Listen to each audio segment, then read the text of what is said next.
Salut Rachel, bonjour les abonnés. Bon on est du côté du Lino pour la quille, la fin de ce tournoi. Donc on va commencer avec un petit hommage.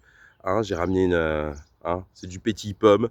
Ça vient des vergers placiers. J'avais oublié de dire dans une précédente vidéo qu'en fait les vergers placiers ils sont ouverts au mois d'août et donc vous pouvez venir avec vos enfants cueillir les pommes et tout. Voilà, on y est déjà allé. Rachel elle y a passé son enfance et donc fin de tournoi. On se déboucha de bon matin. On est le vendredi 3 mai. Il est quelque chose comme 8h30. La bouteille est dans mon sac depuis 3-4 jours, donc je sais pas trop ce que ça va donner. Allez.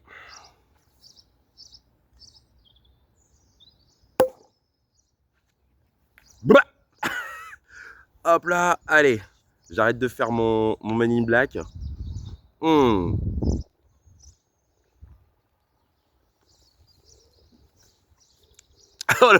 La prise, elle est obligée d'être bonne, Rachel. Je me suis condamné. Bon, bilan du tournoi des Destinations, dernier épisode de Quartier Latin. On va procéder dans l'ordre croissant. 6e, nos amis galloises. Elles sortaient d'une campagne catastrophique de World 15, dernière de la première division. Plus d'une centaine de points dans les valises. Elles ont bombé le torse, alors qu'elles avaient beaucoup de cartes qui partaient à la retraite. Elles ont commencé le tournoi avec une deuxième ligne complètement blessée. Et la défaite contre les Écossaises leur fait méga mal. Défaite logique. L'équipe qui a le plus fait avancer le ballon finit par s'imposer. Et bon, ensuite, voilà, elles ont, comme on vous l'a dit, elles ont géré contre les Anglaises, histoire de, voilà, dans un élan de je sais pas quoi. Tout le monde s'est réjoui, puisque le match, même s'il était en Angleterre, Bristol s'est situé vraiment à côté de la frontière galloise, donc c'était une espèce de gros stuff. Voilà, c'était vraiment une vraie ambiance de derby, mais bon, voilà, 46-10. C'était une ambiance de derby, c'était pas tout à fait un score de derby. On a ce truc-là, puis derrière, voilà, elle se gère en se disant on va arriver avec l'équipe titulaire en force contre les Irlandaises, mais pas de peau. Les Irlandaises les attendaient et voilà, c'est ce genre d'attitude contre lequel on a déjà pigné. Je pense que leurs titulaires, elles étaient pas en, je sais pas, soit il a manqué de rythme, soit il y avait trop de confiance, soit elles étaient là, oui, le plan il est génial, mais voilà, quand tu peut-être qu'il s'est instillé un truc chez les Galloises de ouais, voilà, elles se sont peut-être vues, peut-être que leur staff les a vues un peu trop belles, et donc ouais, comme si on pouvait gérer, voilà, traiter un match contre les Red Roses comme une occasion de faire des tests, de lancer de nouvelles joueuses, de tester de nouvelles combinaisons. Enfin, c'était complètement lunaire et complètement puni par les Irlandaises qui leur en sont rentrées plein fer. Je vous parlais de l'absence d'une deuxième ligne. L'absence d'une deuxième ligne en forme. C'est con, hein, elles se sont fait transpercer au bord des rucks, là où t'es censé avoir un numéro 4 et un numéro 5 qui fait no passaran. Donc elles se sont fait transpercer là, 36-5. 36-15, hein, le score il est éloquent. Puis ensuite, voilà, rebelote contre les Bleus. On laisse les titulaires, un maximum de titulaires en puissance au repos. Quand même, la première ligne titulaire était de sortie, puisque enfin, Abby Fleming et Natalia John en deuxième ligne étaient de retour. Donc il fallait leur donner des automatismes afin de pouvoir éviter la cuillère de bois. Et donc la cuillère de bois, elle est évitée au terme d'un match très tendu. Première mi-temps, voilà, avec beaucoup d'erreurs, mais beaucoup de volonté. Et finalement, voilà, elle refuse de perdre. Magnifique, mais voilà, à la fin, Anna Jones, elle est là. Hein. Elle est 6e. Elle est 6e du tournoi. Hein. À 2 minutes près, cuillère de bois, elle est là. That's just the start of us. Ah oh non, là, l'accent, il est parti en vacances, là. That's just the start of us. Oui, c'est juste le début, mais là, elle te sous-entend que voilà, vous allez voir mon émerveil. Voilà, Mais non, là, le Pays de Galles, en ce moment, le rugby, c'est triste. Hein. J'avais pas envie de parler des garçons, mais je vais être obligé de vous en parler. Parce que là, elles font le match au Millennium. C'était bien, hein, c'était le premier match complètement féminin. Voilà, il y a 12 000 personnes dans le stade. Le Millennium, il en contient beaucoup plus. Et chez les garçons, en fait, il y a des gars, pareil, hein, vous avez vu toutes les crises qu'il y a. Pareil, cuillère de bois, l'an dernier, il se sauve en 2023.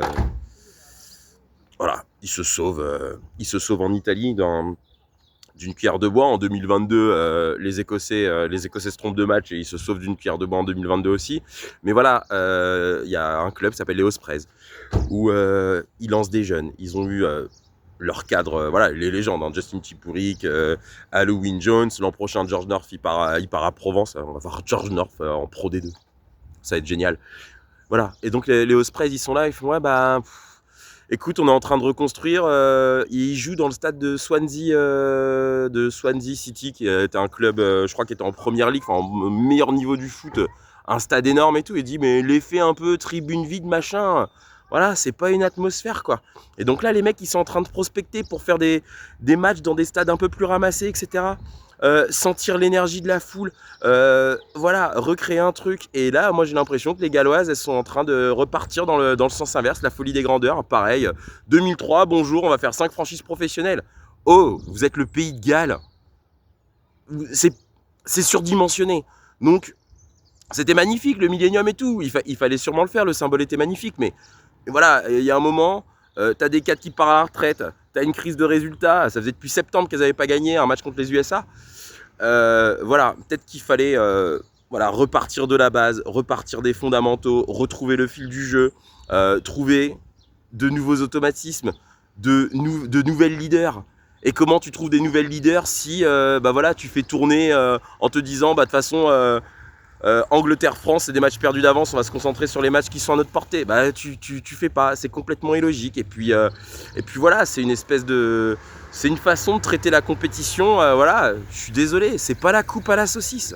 C'est le tournoi destination, c'est le fucking Nation. For fuck's sake. Donc, voilà, traite la compétition comme ça, 6ème. On va pas s'étendre là-dessus, mais moi je pense qu'il faut... Voilà, faut tracer une ligne dans le sable et repartir avec ce qu'il y a et reconstruire. Et elles l'ont pas fait. Je leur souhaite de le faire. Peut-être que le Just At The Start of Us, c'est une façon de conjurer le sort et de se réjouir de la victoire qui vient de se passer. Mais voilà, il y a un vrai chantier. Il y a du vrai matos aussi. Il y a des choses à faire. Voilà, faites-les. Faites-les, arrêtez de nous casser les oreilles et traitez pas le Six comme une coupe à la saucisse. Il n'y a pas longtemps, vous nous disiez on va aller chercher les Anglaises et les Françaises. Ah, si tu vas les chercher avec une équipe B+,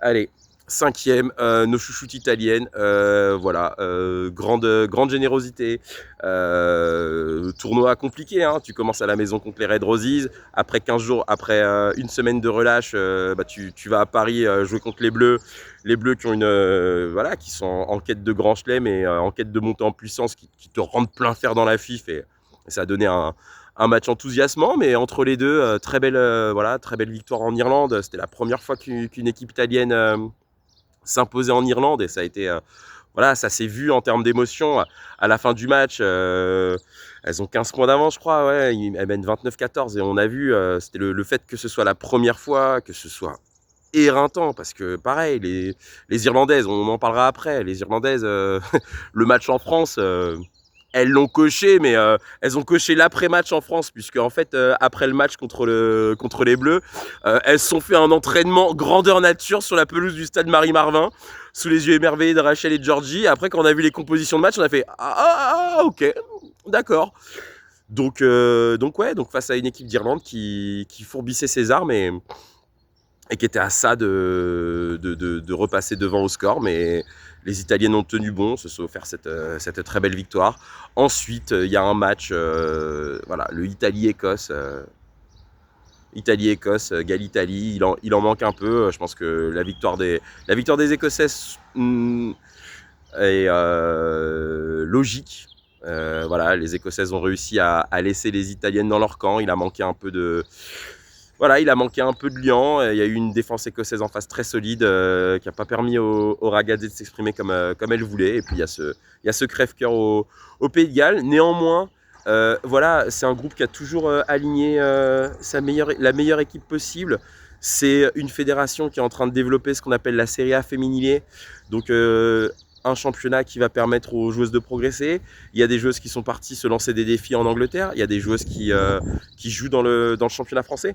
Donc en fait, voilà, c'est un groupe qui effectivement, c'est une 5e place, il n'y a qu'une victoire au bout. Mais c'est un groupe qui construit son histoire et qui va pouvoir transmettre aux générations suivantes. Faut bien comprendre que là, on est aux prémices du professionnalisme pour beaucoup d'équipes. Et elles vont avoir des histoires à raconter. Elles vont avoir des souvenirs, des choses à transmettre. Des trucs que, ah tiens, il nous a manqué ça. On a ça maintenant comme possibilité. On va faire les choses autrement. Et voilà, il y a des joueuses absolument délicieuses. Sarah Tounzi, Sarah Tounzi, Vittoria Vecchini, qui je crois est désigné MVP du match en Irlande. Les récompenses individuelles dans un sport où il y a 30 meufs sur le terrain, sans compter les remplaçantes, voilà, c'est pas ma tasse de thé. Mais voilà, Alissa Dinka, qui est lière et qui est passée au centre suite aux blessures et au remaniement dans la ligne de 3/4, qui a absolument régalé. Voilà, une audace, une volonté de tenter, de beaucoup jouer à la main, d'animer autour de ruck. C'est une équipe qui sait prendre ses responsabilités. À un moment contre les Écossaises, elles voient bien qu'elles sont un peu contre un mur, que ça marche pas. Elles décident d'attaquer plein fer dans l'axe, de se faire des passes au contact dans l'axe, de pénétrer au plein cœur du truc plutôt que d'écarter, etc. Donc c'est une équipe où il y a une réflexion, il y a un pensée sur le rugby et voilà, et je pense que c'est une équipe qu'on reverra et qui n'a pas à rougir de ses performances. C'est juste que tout le monde devient plus fort. Donc quand tout le monde devient plus fort, la compétition est plus acharnée, mais sur ce qu'elles ont montré, voilà, les Italiennes peuvent garder la tête haute. En termes de tête haute, on a 4e, les Écossaises. Pareil, hormis le match raté dans les grandes largeurs contre les Anglaises, où elles n'arrivent jamais à être efficaces dans les 22 Anglais, alors que bon, elles se créent les occasions. C'est pas les meilleurs Red Roses du monde en face, dans un stade plein.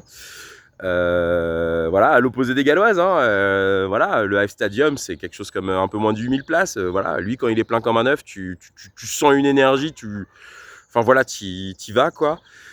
Et elles y sont allées, elles se sont données à fond. On vous a fait un peu les comptes rendus des différents matchs. Il y a vraiment le noyau qui s'est qualifié pour la Coupe du Monde 2022 qui est en train de prendre son essor. Emma Wassel, Rachel Malcolm, Lana Skeldon, Helen Nelson, Lisa Thompson. Elles nous ont impressionnés. Et puis à côté, il y a des petites joueuses, de jeunes joueuses, pardon, pas des petites joueuses, de jeunes joueuses qui arrivent. Eva Donaldson en 2e ligne, donc qui a aligné aux côtés de Louise Macmillan, qui a été très pinpoint, comme on dit, très efficace, notamment dans le secteur de la touche, qui leur a permis d'aller chercher la victoire en Italie. En 3e ligne, côté ouvert, la jeune Alex Stewart, qui s'est révélée lors du Celtic Challenge et qui là, voilà, elle a plaqué énormément, grosse générosité, grosse activité. Alors bien sûr, elle est très jeune, donc elle n'est pas au bout des matchs, mais il y avait Rachel McLellan qui pouvait la suppléer, qui revenait de blessure, et Rachel McLellan qui revient petit à petit en forme. Au poste de 3e ligne centre, Ivy Gallagher qui a gratté énormément de ballons. Voilà, je crois que c'est la joueuse écossaise qui gagne le plus de ballons dans le jeu au sol. Enfin voilà, il y a quelque chose qui se passe au centre. Emma Orr, oh là là, mais c'est pareil, une progression, et on voit ça, ce truc-là. Oui, je mets encore une balle perdue aux Galloises. Voilà, c'est possible. Parce qu'il y a une équipe qui est dans la continuité, il y a un staff qui est dans la continuité, et voilà, et qui balance pas les matchs, et elles y vont. Et regardez, elles ont fait passer un frisson en bleu.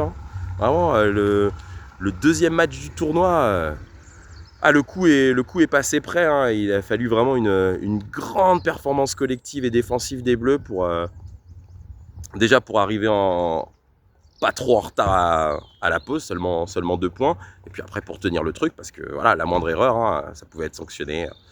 2 essais, pim poum, 15-5, peut-être qu'elles méritaient le bonus défensif, les Écossaises là-dessus, parce qu'en touche, elles ont été, que ce soit en attaque ou en défense, elles ont été excellentes contre les Bleus. Beaucoup moins contre les Anglaises. Elles se sont retrouvées ensuite en Italie. Et puis en Irlande, il a manqué ce petit truc. Il fallait un match nul. Il y a une pénalité tentable, je sais pas, hein, pour une droitière légèrement excentrée côté droit, c'est jamais facile, hein, au bout de 78 minutes. Non, peut-être un peu moins, je crois que c'était à la 75e ou la 76e. Et en fait, elles sont allées en touche, il n'y a pas eu de réflexion. Et Rachel Malcolm, donc capitaine du 15 d'Écosse, a dit oh ta mère.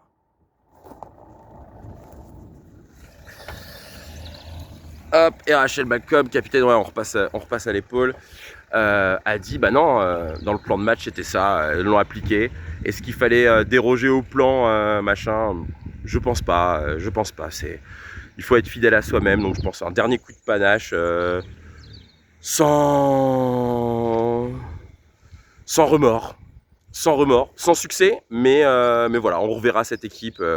Elle pourra défendre son titre en deuxième division mondiale l'an prochain. Ce sera au Canada, ce sera génial. Ensuite, on passe au troisième. Et voilà, il y a une équipe qui a géré, qui finit sixième. Il y a une autre équipe qui a géré, qui était plutôt le petit poussé de la compétition, puisqu'elles étaient en troisième division mondiale et c'est la seule équipe du Six Nations qui n'était pas à la dernière Coupe du Monde. Les Irlandaises qui s'offrent une très belle troisième place.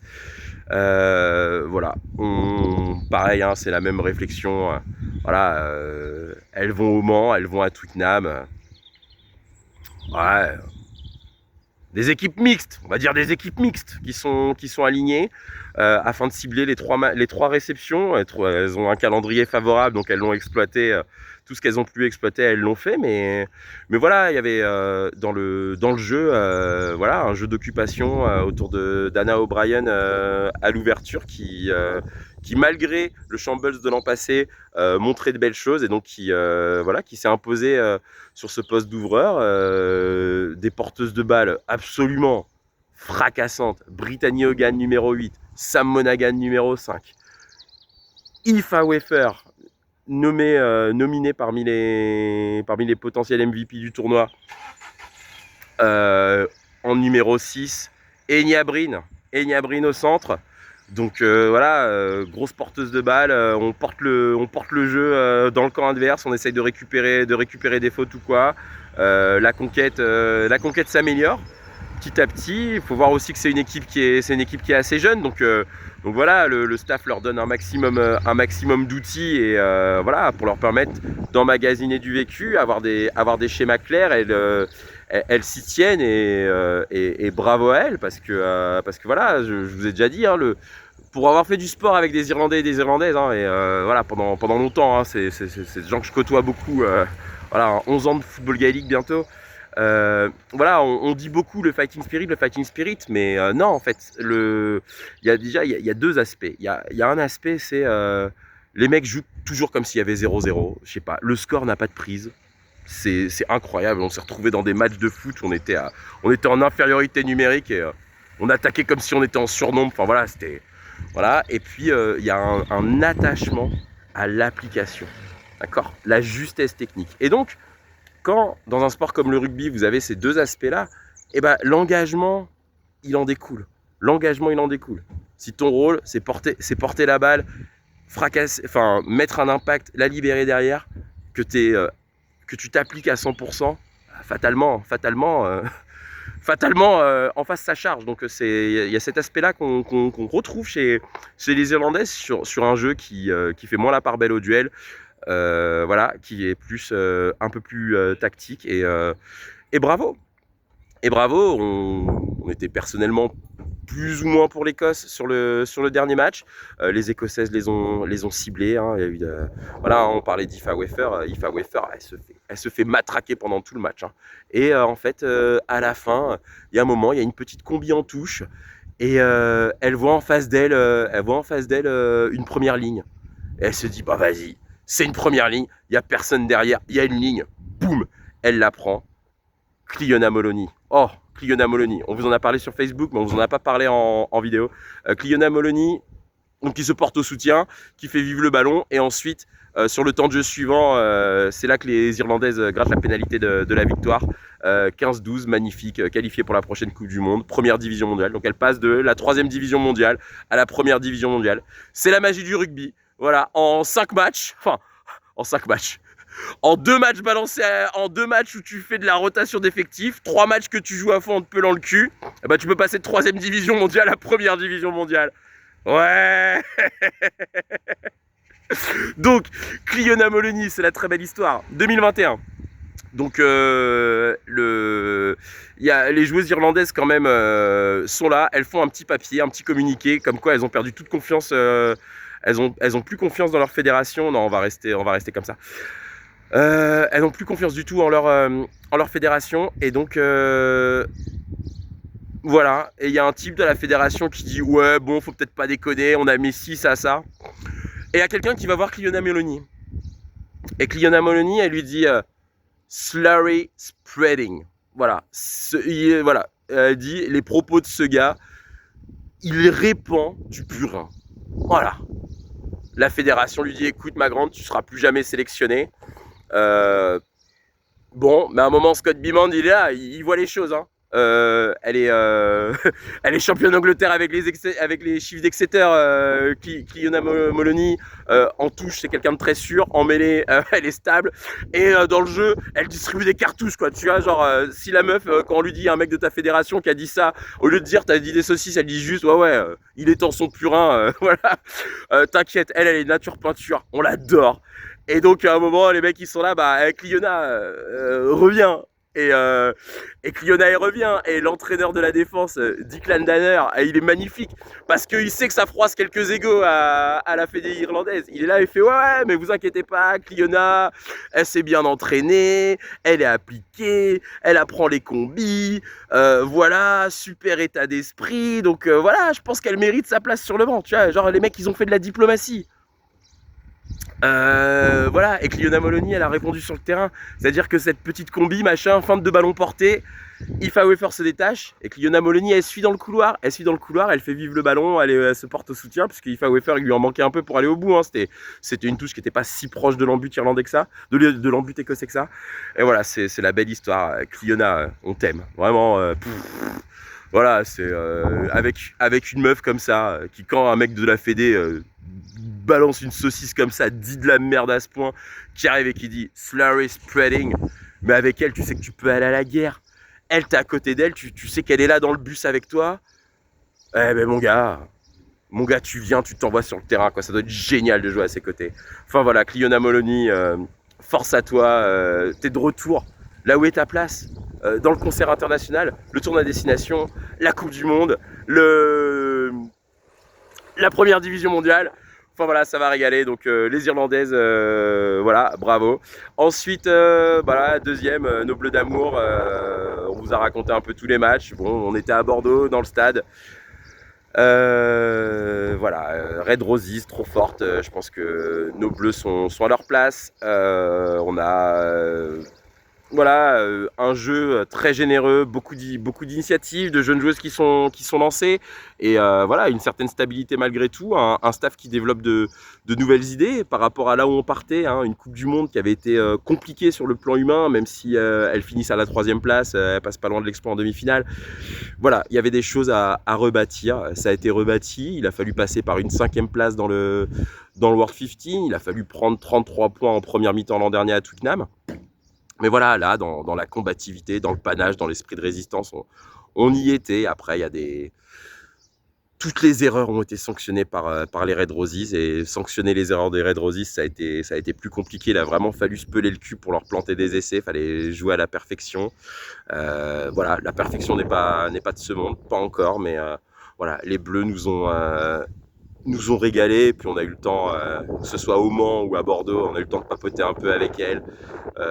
Voilà, c'est pas juste parce qu'elles sont françaises en fait qu'on les aime, c'est juste parce que c'est des bêtes de meufs, c'est des athlètes incroyables. Elles dégagent voilà, une joie, une envie de jouer, une envie de se mesurer à tout ce qui bouge, qui est juste fantastique. Elles ont un esprit sportif incroyable. Elles sont à une de moins. C'est les Red Roses en face. Elles attaquent. Elles attaquent. Il n'y a pas de occupe ta mère, machin et tout. Non, on y va.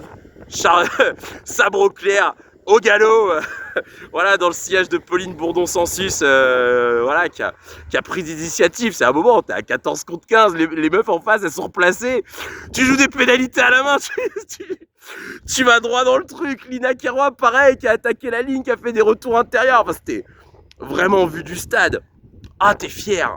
Ah, vu du stade, t'es fier. Puis après, alors en tribune, fallait voir, hein, t'avais Lina Keroy, Charlotte Escudero. Donc Lina Keroy, elle est originaire de pas loin de Bordeaux. Elle est originaire de, je suis pas sûr de comment ça se prononce, je crois que c'est Saint-Ivray. Mais ça s'écrit avec EIX à la fin, donc si c'est Saint-Ivrex, je vous présente mes excuses, les Ivrexois. C'est pas ça le gentilé, Rachel. J'aggrave mon cas. Mais bref, il y avait toute une team. Il y avait team Nini, team Lina, je sais pas quoi. Enfin, il y avait les t-shirts. Pas mal de Landais, pas mal de Toulousains hein, aussi à Bordeaux. Et donc voilà, t'avais les gamines qui leur apportaient des bonbons, machin et tout. Et elles étaient, que ce soit Charlotte Escudero ou Lina Keroy, super cool. Voilà, on a eu l'occasion de dire quelques mots sympas à Lina Keroy. Vraiment, c'est la joueuse qui nous a le plus plu. Voilà, dans l'esprit d'initiative, elle joue un poste qui est pas évident. Elle est plutôt jeune, j'ai pas l'âge exact en tête, mais voilà, elle est ouvreuse et elle a une capacité à prendre les décisions, à animer cette ligne de trois quarts qui est quand même voilà, impressionnante. Donc voilà, on lui souhaite d'être heureuse dans son rugby et c'est vraiment, on a apprécié sa tranquillité, sa sympathie, son humilité. Voilà, et puis des filles comme ça dans le 15 de France, il y en a plein. On a pu taper un petit selfie avec Gaëlle Hermé, on a pu discuter avec Manaël Féléou, donc capitaine des Bleus, voilà, voilà, il y a un projet qui se met en place. Il faut continuer à y croire, il faut cultiver cet esprit de combativité et voilà, moi tant que les joueurs et joueuses essayent de faire de leur mieux sur le terrain, moi je suis heureux de mater les matchs. Je suis très fier d'être supporter de cette équipe. J'ai trouvé, voilà, on a trouvé, voilà, elles sont en train de trouver un truc. C'est à elles de cultiver, et voilà. Et peut-être un jour, on pourra espérer enfin battre ces Red Roses. Mais voilà, force aux Bleus. On est toujours aussi fiers d'être vos supporters. Sur Insta, les messages qu'on laisse à chaque fois, c'est vous êtes le feu, avec le petit emoji flamme. Donc voilà. Puis voilà, hommage aux vainqueurs du tournoi, les Red Roses. Alors il va falloir qu'on s'inscrive en faux avec Middle.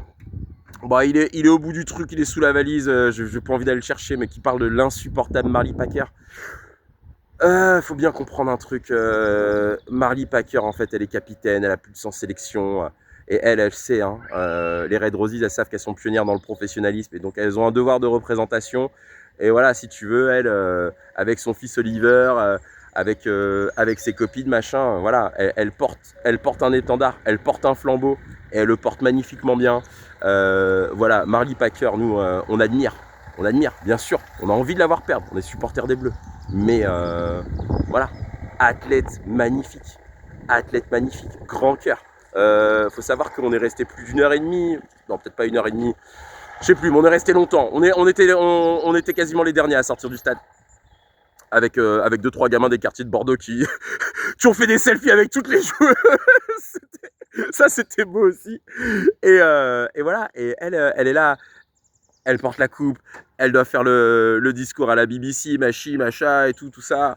Voilà, elles ont tapé la pause avec le sélectionneur et voilà, elle rentre au vestiaire. Et voilà, nous on arrive. Marley, une photo. Elle attrape le téléphone, elle n'a pas de problème, mon Georgie. Clac. Voilà, donc elles sont pas insupportables les Red Roses. C'est juste que voilà, elles se sont lancées dans un défi. Il y a une fédération qui leur a offert des moyens incroyables et donc elles ont enfin enclenché le mode on est des tueuses, on a plus de moyens que les autres, on est des tueuses. C'est fini les premières de la classe qui font semblant de pas y toucher là qu'on avait l'an dernier qui nous avait énervé. Voilà, Marley Packer, elle incarne très bien ce truc là de voilà, on rentre sur le terrain, on est là pour aller chercher un résultat et c'est méchant. Et on l'a vu hein, dans certaines séquences défensives, dans certains plaquages qui étaient à la limite. On l'a vu, mais contre les Bleus, elles se sont resserrées, elles ont mis énormément de discipline. Et voilà, et c'est 6 essais à 3 à 42-21. Victoire incontestable. Puis voilà, hein, les autres, des crèmes pareilles. Hein, Meg Jones, incroyable. Tatiana Heard, incroyable. Oh oui, il faut qu'on vous en parle. Zoe Alcroft, donc joueuse de l'année 2021, qui joue en deuxième ligne. Elle était là, elle est super grande, vraiment, voilà, elle m'a impressionnante. Elle a une petite couronne de rose rouge, elle était en tribune, elle était toute à sa joie, en train de discuter avec les supporters anglais, les gars qui sortaient des loges et tout. Voilà, comment tu peux ne pas les admirer, ne pas les respecter. C'est incroyable. Et il faut bien se dire que tout le monde va aller les chercher. Enfin, tout le monde. Voilà, bon, les équipes britanniques, t'en as deux qui alignent des équipes mixtes. T'as les écossaises qui, au bout de 2 essais, on a eu l'impression, voilà, l'impression qu'on a eue, c'est que sur certaines attitudes en défense au fur et à mesure du match, sur la touche, ça s'est délité. Et voilà, hein, bon, les Écossaises étaient les premières à être désolées. Et les Écossaises, voilà, elles l'ont dit après le match. Bon, bah, c'était pas la performance qu'on voulait. Merci de nous avoir soutenus. Après, elles sont retournées au combat sur les matchs suivants. Donc voilà, pas de problème avec les Écossaises. Avec Orlando, on a été dur. Sur l'épisode d'Écosse-Angleterre, on a été rude. Mais voilà, c'est une équipe. Voilà, pour aller la chercher, va falloir se lever tôt. Va falloir que les 5 équipes s'y mettent. Hein.